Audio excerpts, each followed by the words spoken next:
posture. Posture is so very important for whatever you are doing in drama.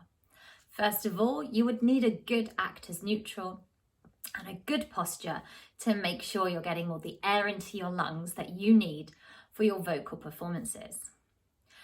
Once you've got that relatively good posture or your actor's neutral, you need to consider your character.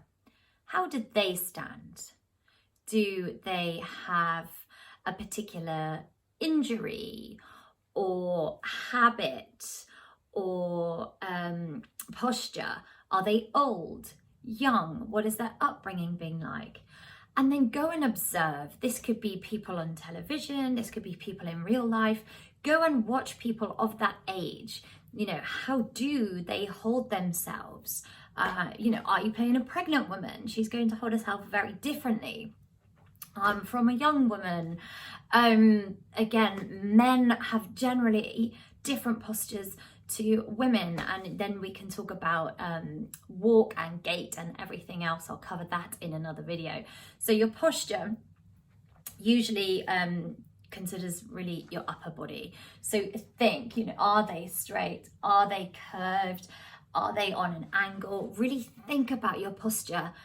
And if you've chosen one, keep it the whole way through your performance.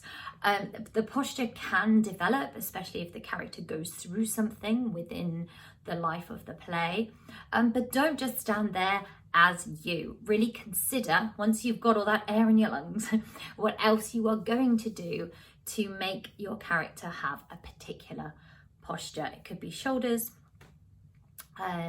it could be their back, and you've got all those vertebrae there to play with, where to have a bend in your posture. Good luck. Let me know how you get on.